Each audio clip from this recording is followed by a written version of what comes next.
sound. There's someone trying to get into the house, and I think they've got a gun.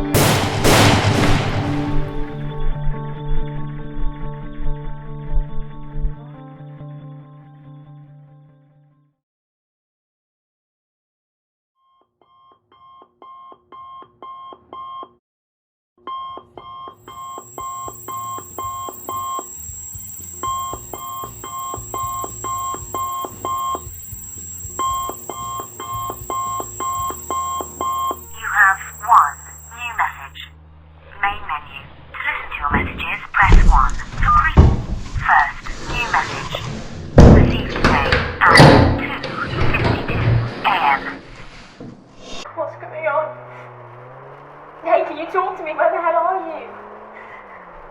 I swear to God, you got your bloody phone. Oh my God.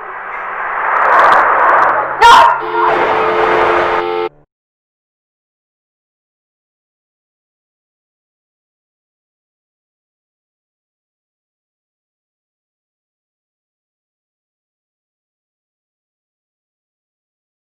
Please, close your eyes for me and think of your happy place. Somewhere you feel safe. Have you found it? Yes. Me and her used to come here at weekends. We could sit and talk for hours, making daisy chains and having picnics. Or at least that's what we tell our parents. We could sit beneath the trees, always reminding you that you were inconceivably irrelevant compared to them. We used to sit there and I'd bore her with some philosophical BS.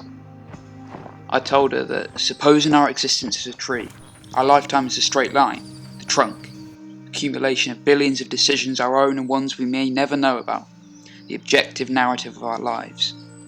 And suppose every branch represents the alternate decision to a choice we have had to make. Only retrospectively can we see which branch bears the most beautiful fruit. I guess I thought it was smart at the time.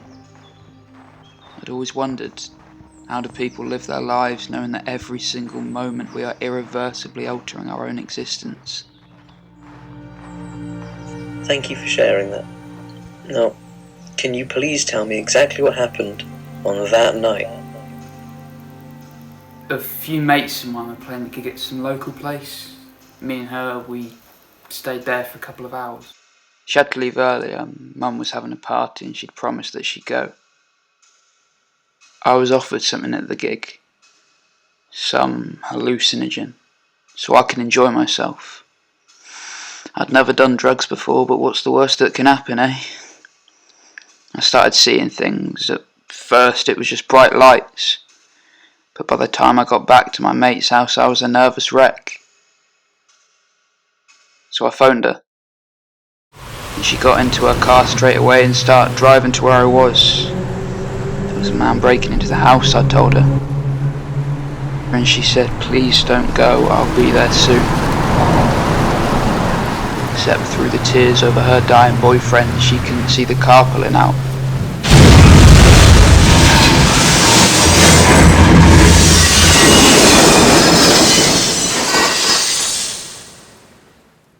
The car with 3 kids in the back.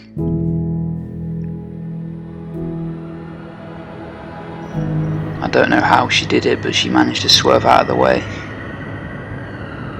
into a tree. By the time the paramedics got to her, she was still breathing, but there was nothing they could do. 10 to 4, her parents got the knock. And in that single moment, the most beautiful branch in their lives was snapped. Because of me. But not even that. Because she'd been drinking at her mum's party. So now her own death was the fault of some drunken, reckless criminal.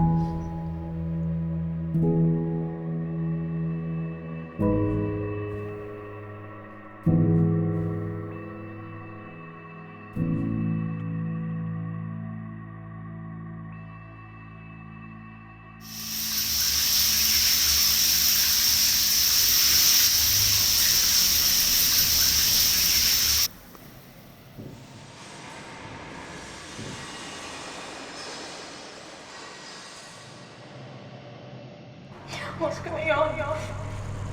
Hey, can you talk to me? Where the hell are you?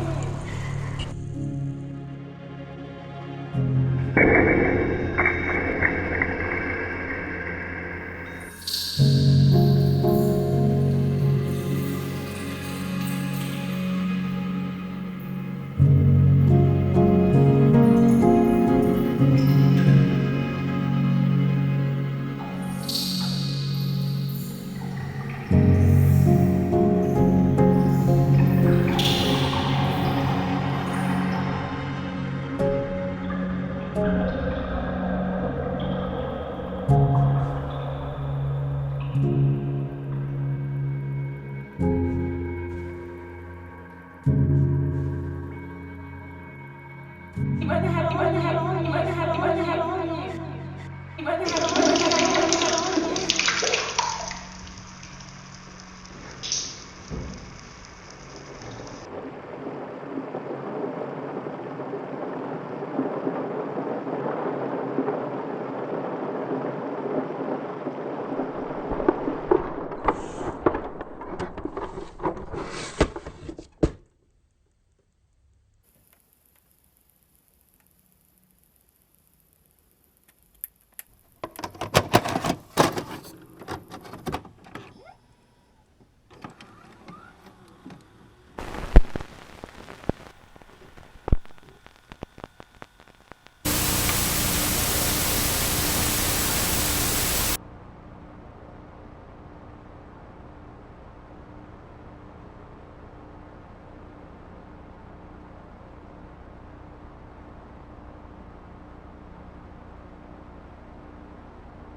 Singing. I can make all of my fingers disappear. Go on then. Yes, Fantastic.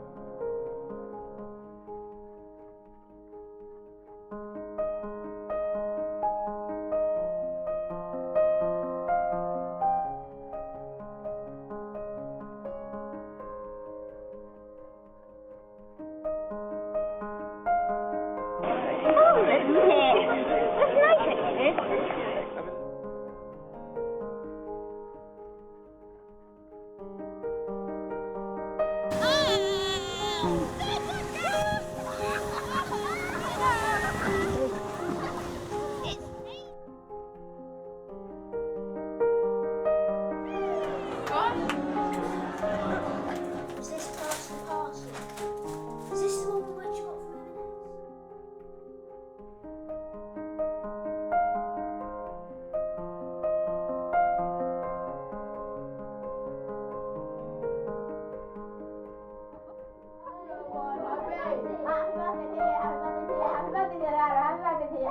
Anybody sing any quicker?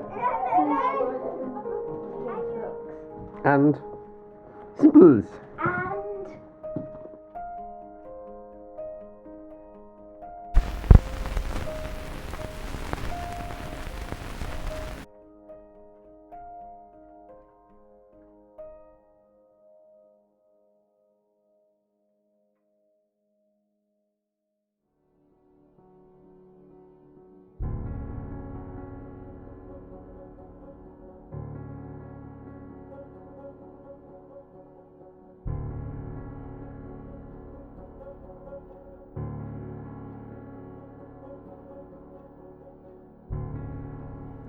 Dear Mother and Father, I've gone. Away. Grief gave my life a permanently provisional feeling. It didn't seem worth starting anything. When I was with her, I always had too little time. Now there is nothing but time. An immeasurable abundance of it, but it is empty and hollow. The vast expanse of existence before me is so barren, and I have nothing to fill it with. I gave so much of myself to her, that now I am left with just the repugnant parts of me that I refuse to ever share. The part of me I spent a lifetime repressing. Yet now it is all that I have. I tore out so much of my true self, so as to fit in. but that left me hollow and empty. I didn't want to feel anything, so I felt nothing. But then when forced to look inwards, I saw that there was nothing. Nothing there to protect, to nurture, to love. Maybe I haven't made myself clear. If you aren't following, essentially I'm lost. Grief stole from me the only direction I would ever have.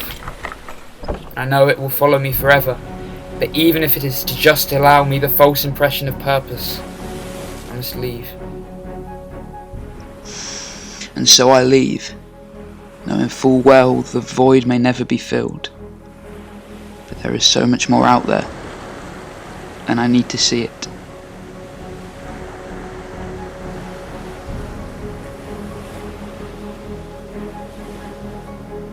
Your everlasting love,